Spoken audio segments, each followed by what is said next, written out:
नमस्कार। आइए आज हम एक अपनी चर्चा के क्रम में आगे बढ़ते हैं और हम बात जैव विविधता तक लेकर चलते हैं।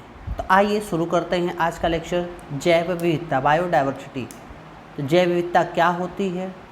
तो किसी परितंत्र में उपस्थित विभिन्न जीवों के मध्य जितनी विविधता होती है उसे जैव विविधता कहते हैं। और दुनिया के सबसे ज़्यादा अगर जैव विविधता वाली क्षेत्रों की बात करें तो मैंने आपको एक जगह बताई थी जिसे कहते हैं इकोटोन, जहाँ पर दो प्रकार के परितंत्र आपस में मिलते हैं।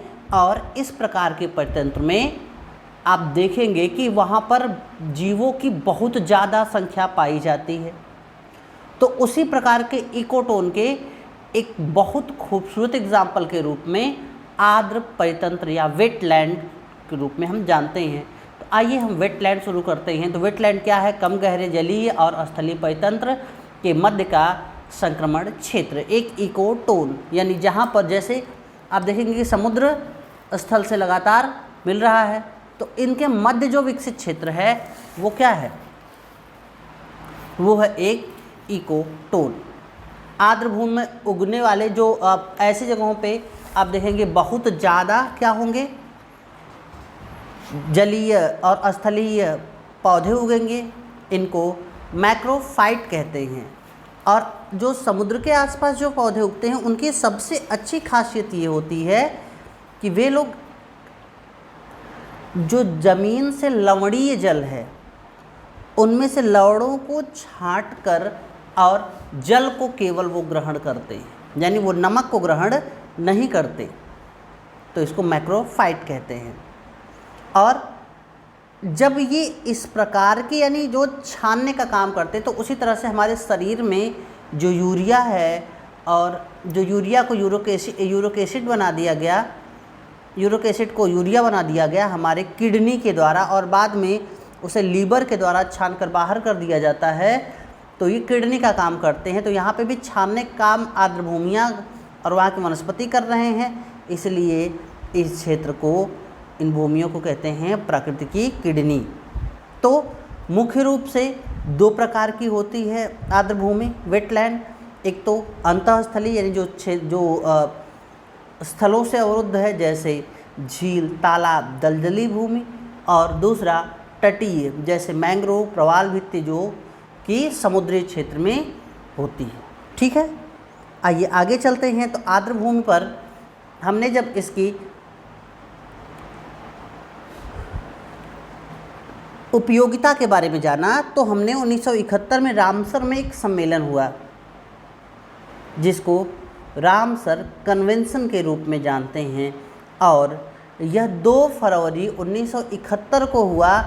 इसीलिए आप हर वर्ष 2 फरवरी को वेटलैंड डे के रूप में मनाते हैं।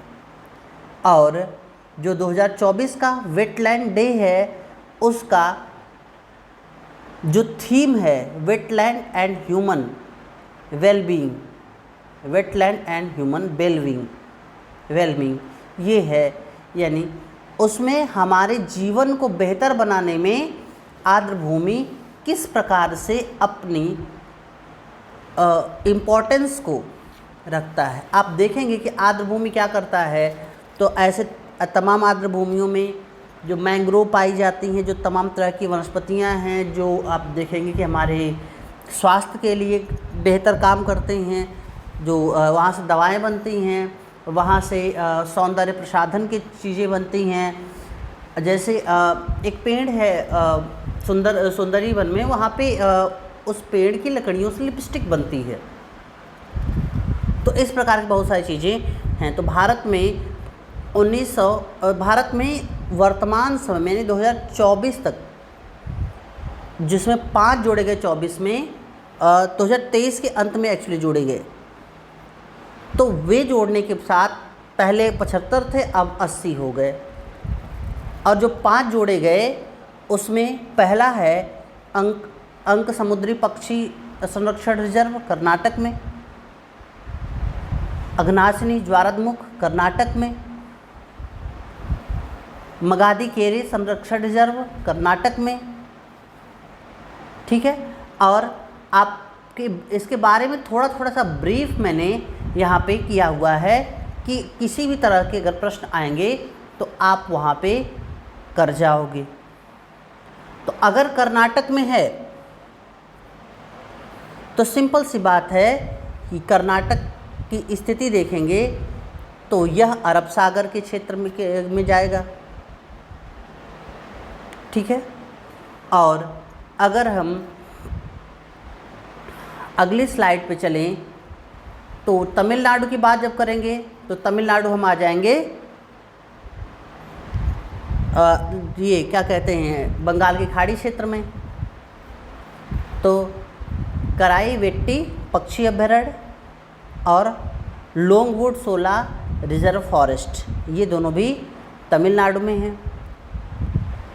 तो इसमें 2-3 चीज़ें आपको जो ध्यान में रखनी है वो मैंने, जैसे आर्द्र भूमि के पानी का उपयोग ग्रामीण धान गन्ना कपास में, और सामान्य रूप से जो इम्पोर्टेंट है वो इम्पोर्टेंट यहाँ पर शोला, जो शोला तमिलनाडु में नीलगिरी अन्नामलाई पलानी पहाड़ी कनकामुड़ी मुडनथुराई और कन्याकुमारी के ऊपरी इलाकों में तक ये जो सिलाई फैली हुई है। सिलाई क्या है, ये स्थानीय नाम है उष्णकटिबंधीय वन का। तो जहाँ पर उष्णकटिबंधीय वन है वहाँ पे पूरा वोलगुड शोला फॉरेस्ट रिजर्व ये पूरा फैला हुआ है, ठीक है। तो रामसर के बारे में थोड़ी सी हम बात कर ले तो यह एक बहुउद्देशीय सम्मेलन था जिसमें आर्द्रभूमि और उसके संरक्षण और उसमें युक्त उपयोग की बात की गई थी, और इसमें 1982 में भारत शामिल हुआ था, ठीक है। इसके अलावा अगला जो इसके संबंधित है वो मॉन्ट्रिक्स प्रोटोकॉल है, जो कि रामसर के तहत ही आगे आर्द्रभूमि को रजिस्टर करने के लिए एक प्रोटोकॉल बना, और कहा गया कि इसमें जो भी आर्द्रभूमि शामिल हो जाएंगी उनके विकास के लिए हम नेशनल और इंटरनेशनल लेवल पर काम करेंगे, और इसमें जोड़ने के लिए किसी क्षेत्र को सभी पार्टियों की अनुमति चाहिए, और किसी को निकालना है तो भी सभी पार्टियों की अनुमति चाहिए। यानी जो रामसर सम्मेलन हुआ वो आर्द्रभूमि पर एक सर्वसहमति प्रदान करता है, और मॉन्ट्रिक्स रिकॉर्ड एक रिकॉर्ड बनाता है, एक रजिस्टर बनाता है जिसमें दुनिया की सभी आर्द्रभूमियों को रखा जाता है, ठीक है। और इसमें भारत का जो पहला क्षेत्र रजिस्टर्ड हुआ वो केवलादेव राष्ट्रीय उद्यान राजस्थान का था। अगला वेटलैंड रूल्स के बारे में बात करते हैं। तो ये नियम आर्द्रभूमि के परिसर पर लागू होते हैं, और इसमें वे सभी नियम हैं जो कि एक बेहतर किस प्रकार से हम वेटलैंड को प्रिजर्व कर सकें। अच्छा एक बात, अभी तक हमने वेटलैंड किया, तो वेटलैंड को प्रिजर्व क्यों करना है? क्योंकि वेटलैंड ऐसे क्षेत्र हैं जो कि हमारे परितंत्र के लिए बहुत ज़्यादा इम्पॉर्टेंट हैं, इकोसिस्टम के रूप से काफ़ी ज़्यादा डाइवर्स हैं, और वहाँ पर हमारे इकोनॉमिक एक्टिविटीज़ बहुत ज़्यादा हो रही हैं। तो इन सब को लेकर हमें आर्द्रभूमियों का ज़्यादा संरक्षण करना चाहिए। जो तटीय हैं वहाँ पे मैंग्रोव वनस्पतियाँ हैं जो कि समुद्री प्रवाह को, जो कि आने वाले जो सुनामी हैं चक्रवात हैं उनकी तीव्रता को कम करता है। तो इसलिए हमें इनका संरक्षण करना चाहिए। इन्हीं के क्षेत्र को इन्हीं को संरक्षण करने के लिए ये सारी बातें हो रही हैं। तो इसमें 2 प्रकार के आर्द्रभूमियों का संरक्षण, एक तो रामसर के अधीन यानी जो मॉन्ट्रिक्स रिकॉर्ड में है, दूसरा जो मॉन्ट्रिक्स रिकॉर्ड में तो नहीं है लेकिन उस देश की केंद्र सरकार या राज्य सरकार द्वारा अधिसूचित भूमि है जो कि वेटलैंड के रूप में अधिसूचित है, ठीक है। यानी उसे रामसर यानी मॉन्ट्रिक्स रिकॉर्ड में तो नहीं रखा गया लेकिन उसे केंद्र या राज्य के द्वारा अनुसूचित किए गए हैं। इसमें जो नियम अभी नए बने हैं तो उसमें तीन चीज़ें, हालांकि ये बहुत लंबा नियम था, लेकिन जो नए नियम है उस पर हमारा प्रश्न बन सकता है, तो मैं नए नियमों, तीनों नियमों का मैंने आपको यहाँ पे ऐड किया है। तो आर्द्र भूमियों का उपयोग गैर आर्द्र भूमि के रूप में नहीं किया जाएगा, और स्थायी प्राकृतिक रूप से कोई इस क्षेत्र में कोई निर्माण नहीं किया जाएगा, क्योंकि हम इन्हें प्रकृति के लिए छोड़े हुए हैं। और इसमें जो अवैध शिकार है उसको पूर्णतः प्रतिबंधित करने की बात की गई है। ठीक है, आगे चलें तो ये आर्द्र भूमियाँ हैं जो प्रमुख रूप से मैंने आपको यहाँ पे किस प्रकार से 75 जो 2023 से पहले था 75, उनका PIB की वेबसाइट से कौन से सन में कितने हुए हैं वे आपको बता दिए हैं। जो 2023 तक का रिकॉर्ड है, 23 में वो 5 जोड़े गए तो 75 5 80, तो इस समय 80 हैं। ये कुछ इम्पॉर्टेंट हैं आर्द्र भूमियाँ और उनके क्षेत्र। तो आप लोग यहाँ से, जैसे जम्मू कश्मीर में वुलर झील है, ठीक है, नौरी झील है, होकेरसर है, और उसे जो है हिमाचल प्रदेश में चंद्रताल है, पोल डैम झील है, रेणुका आर्द्र भूमि है, पंजाब में हरकी है, कंजरी है, रोपड़ है। तो इन सब को मैंने एक प्रॉपर मैंने लिखने की कोशिश की है। जो चीज़ें नहीं हैं उनको आप अपने से ऐड कर सकते हैं, लेकिन हाँ वो इम्पॉर्टेंट नहीं। ये जो 5 मैंने आपको शुरू में बताए वे ज़्यादा इम्पॉर्टेंट हैं। ठीक है, वहाँ से प्रश्न लगातार बन सकते हैं और बनेंगे हैं। तो आइए आगे चलते हैं। तो हम जैव विविधता की बात करते हैं। तो जैव विविधता अगर हम बात करें तो जैव विविधता क्या होती है? किसी भी पारिस्थितिक तंत्र या बायोम में मिलने वाले पौधों एवं जीव जंतुओं प्रजातियों की विविधता को जैव विविधता कहते हैं। और इस शब्द का प्रयोग वाल्टर जी रोसेन ने किया सबसे पहले।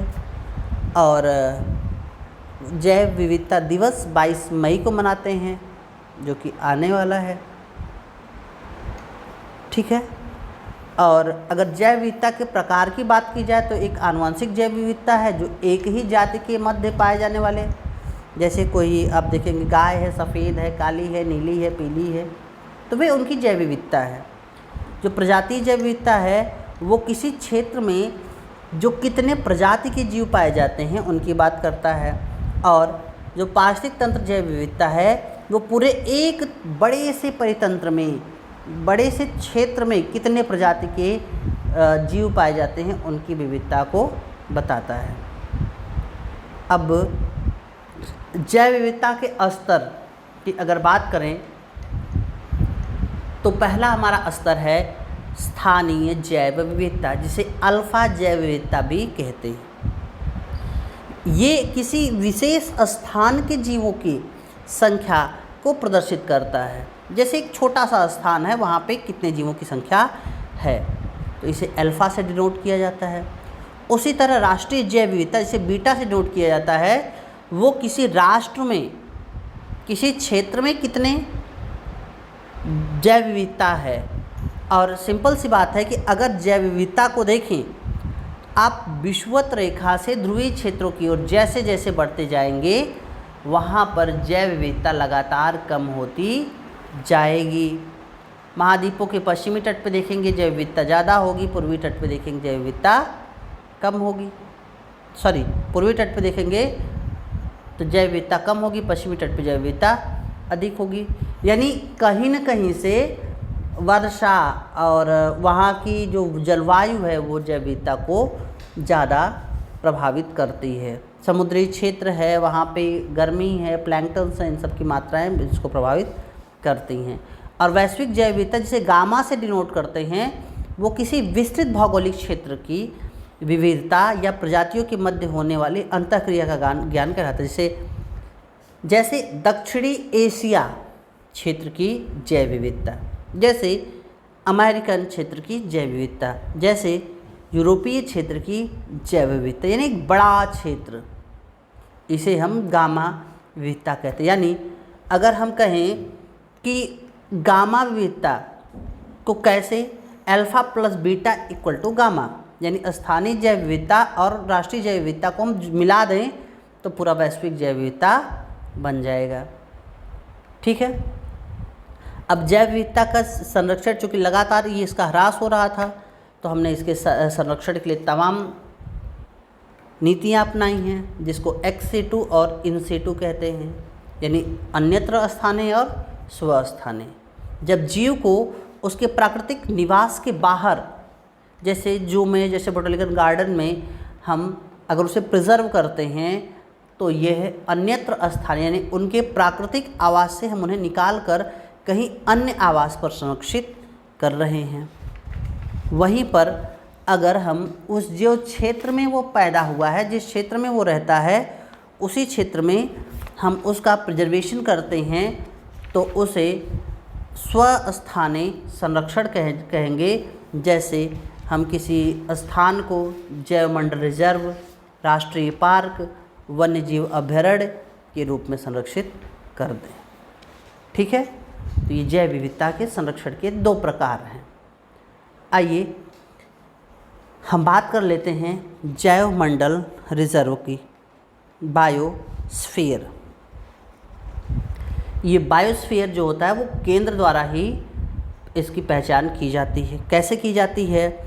इसकी पहचान एवं अनुशंसा भारतीय राष्ट्रीय मानक एवं बायोस्फीयर कमेटी द्वारा इसके जो मानक हैं उनको ध्यान में रखकर इस क्षेत्र का निर्धारण किया जाता है। एक बड़े क्षेत्र है, आप देखेंगे कि जितने भी जो है बायोस्फीयर हैं वो कोई छोटे नहीं, बहुत बड़े हैं।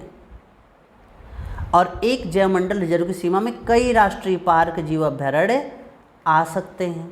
हालांकि राष्ट्रीय पार्क, जीव अभयारण्य और इन सब के बारे में हम चर्चा करेंगे।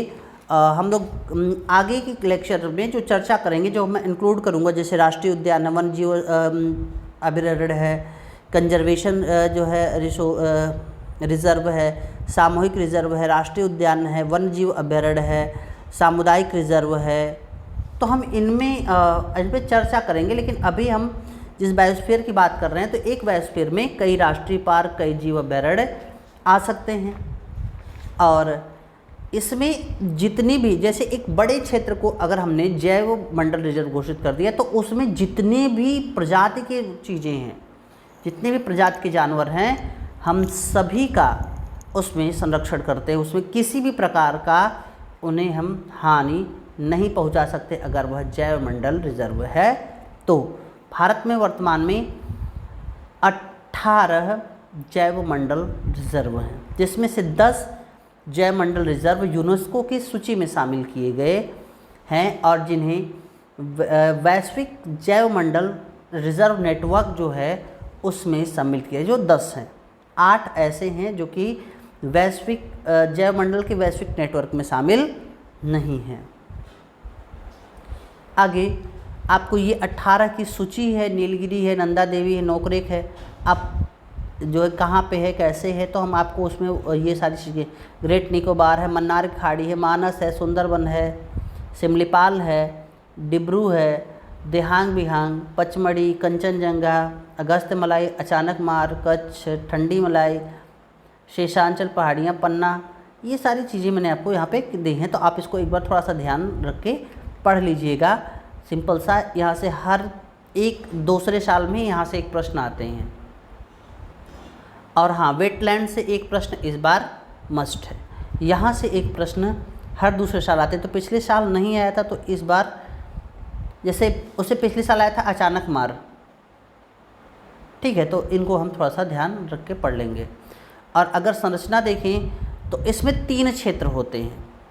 जैवमंडल रिजर्व के 3 क्षेत्र होते हैं। कोर, जिसमें पूर्णतः किसी प्रकार के काम नहीं किए जा सकते, कोई नहीं जा सकता, कोई किसी प्रकार के मानव का हस्तक्षेप नहीं होता। उसके बाद बफर क्षेत्र, जहाँ पे सीमित रूप से चराई, पर्यटन, मत्स्यन, मनोरंजन, रिसर्च, डेवलपमेंट, ये सारे काम हो सकते हैं। और वो बाहरी क्षेत्र है, वो जो संक्रमण क्षेत्र है, जहाँ पे बस्तियाँ और कृषि कार्य, ये सारी चीज़ें होती हैं। ठीक है।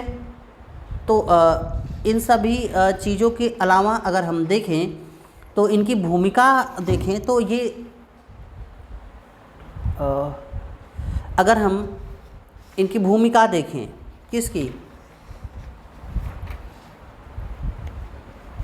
जैव मंडल रिजर्व की, तो भारत में जो अगस्तमलाई है वह केरल और तमिलनाडु के क्षेत्र में है, जिसमें 3 स्तर के वन्यजीव अभयारण्य आते हैं, जैसे सेंदुरानी, पिपारा और न्यारा। ये 3 प्रकार के वन्यजीव अभयारण्य इसकी सीमा में आते हैं। और इसी में कलक्कड़ मुंडलथुराई टाइगर रिजर्व भी इसी का भाग है, जिसका नामकरण अगस्तमाला की चोटी के नाम पर रखा गया है, जिसकी ऊंचाई 1868 मीटर है। ये क्यों मैं बता रहा हूँ, एक प्रश्न आया था। प्रश्न ये आया था कि निम्नलिखित में से कौन से ऐसे जैव मंडल रिजर्व है जहाँ पर कि उष्ण वर्षा वन, उष्ण सदाबहार वन या उष्ण सदाबहार वन, उष्ण पतझड़ वन और 16 वनस्पतियाँ, तीनों प्रकार की वनस्पतियाँ पाई जाती हैं। तो ये अगस्तमाला में पाई जाती हैं और विशेषकर कलक्कड़ मुंडलथुराई टाइगर रिजर्व की स्थिति में वहाँ उस क्षेत्र में पाई जाती है। ठीक है, तो अगर ऐसे प्रश्न आते हैं तो जैसे एक आया तो मैंने आपको वहाँ पर हालांकि ऐसी एक ऐसा बड़ा क्षेत्र अन्य का नहीं है जिसमें कि तीनों प्रकार की वनस्पतियाँ पाई जाती हैं, लेकिन हाँ इसका एक विशेष इम्पॉर्टेंस है, इसलिए यहाँ की वनस्पतियाँ पाई जाती हैं। अगर हम कुल मिला के जैव मंडल रिजर्व के कार्यों की बात करें तो ये प्राकृतिक पारिस्थितिकी को सुरक्षित करती हैं, साथ ही साथ वहाँ पे शोध, शिक्षा, प्रशिक्षण, सूचनाओं का आदान प्रदान हो जाता है, क्योंकि ये पूरा पूल है तो हम उसे बहुत माइन्यूट तरीके से हम उन्हें देख सकते हैं, उनका ध्यान रख सकते हैं और उनके बारे में शोध करके उनको कैसे संरक्षित किया जाए, कैसे आगे बढ़ाया जाए, इस पर बात कर सकते हैं। और साथ ही साथ में जब हम एक बार इनके सारी चीज़ों के बारे में जान लेंगे तो हम इनके संपोषणीय विकास के लिए काम कर सकते हैं, जो कि मानव पारिस्थितिकी के लिए बहुत ज़्यादा इम्पॉर्टेंट है। तो नेक्स्ट लेक्चर में हम संरक्षण क्षेत्र नेटवर्क की बात करेंगे, जो कि भारत में अभी तक 730 क्षेत्र संरक्षित लगभग हैं, तो हम उसकी बात करेंगे। आज के लेक्चर में इतना ही, कल मिलते हैं और कल इस पर बात करते हैं। तब तक के लिए नमस्कार, शुभ रात्रि।